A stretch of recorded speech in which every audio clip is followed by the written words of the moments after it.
Doctor Rahul, doctor Rahul,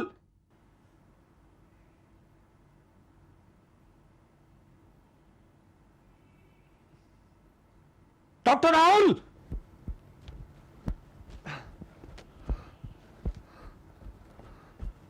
doctor Rahul, आप यहां? क्या हुआ आपके साथ? कोई हादसा हुआ? आप इस हालत में? उसी अदृश्य मानव की वजह से। अदृश्य मानव? हाँ इंस्पेक्टर, मैं यहाँ जंगल में उन बच्चों की तलाश में आया था कि अचानक वो मेरे सामने आ गया। अदृश्य मानव आपके सामने आया था? No no doctor Rahul Gupta, मुझे आप जैसे पढ़े लिखे डॉक्टर से इस तरह के अंधविश्वास की कोई उम्मीद नहीं थी। ये अंधविश्वास नहीं है इंस्पेक्टर, ये अंधविश्वास नहीं है। तो फिर जरूर आपको कोई धोखा हुआ होगा, कोई गलतफहमी हुई होगी। मुझे कोई गलतफहमी नहीं हुई inspector. You have to believe me, you have to. मैंने अपनी आंखों से देखा है, और देखा ही नहीं, मेरा उससे कन्फ्रंटेशन हुआ है, बात तक हुई मेरी उससे। What? How is that possible? Yes inspector, yes. जिस अदृश्य मानव पर हम विश्वास नहीं कर रहे थे, वो शख्स मौजूद है। ये आप मेरी हालत देख रहे हैं, ये सिर्फ अदृश्य मानव की वजह से हुआ है, सिर्फ अदृश्य मानव की वजह से। I can't understand doctor Rahul. लेकिन ये सच है, उसने मुझ पर हमला किया है। मुझे अब भी विश्वास नहीं हो रहा कि इस तरह का भी कोई इंसान हो सकता है। ये इंसान नहीं है इंस्पेक्टर, ये इंसान नहीं है। एक इंसान इनविजिबल कैसे हो सकता है, अदृश्य कैसे हो सकता है? मुझे अब तक समझ में नहीं आ रहा कि ये शक्ति है तो है क्या। यानी तुम्हें लगता है कि वो इंसान नहीं, कोई शक्ति है?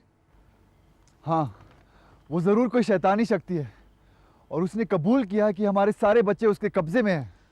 अगर उस हैवान ने एक्सेप्ट किया है कि सारे बच्चे उसके कब्जे में हैं, तो पुलिस उसे कहीं से भी ढूंढ निकालेगी।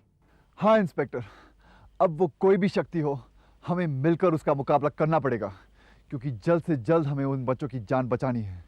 वरना वरना? वरना क्या डॉक्टर राहुल? वरना वो हैवान अपनी देवी के सामने सारे बच्चों को खड़ा कर कर उन्हें बेमौत मार डालेगा इंस्पेक्टर। वो मासूम बच्चों की जान पर खेलकर खुद को अमर करना चाहता है। तुम बिल्कुल फिक्र मत करो डॉक्टर राहुल गुप्ता, पुलिस उसे अपनी तपस्या में कभी कामयाब नहीं होने देगी।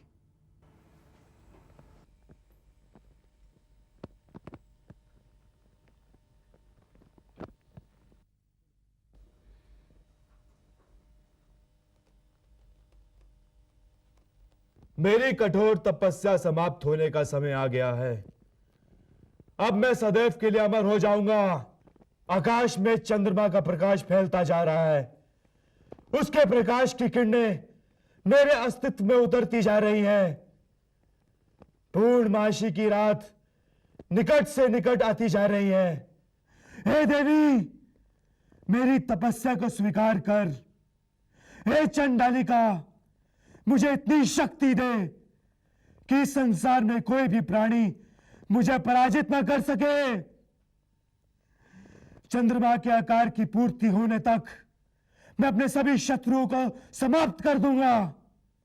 हे चंडालिका देवी, मैंने जिन बच्चों को तेरे चरणों में अर्पित किया है, अब उन अबोध बच्चों के शरीर से आत्मा निकालने का कार्य आरंभ कर, ताकि मैं अमर हो सकूं, अमर हो सकूं, अमर हो सकूं।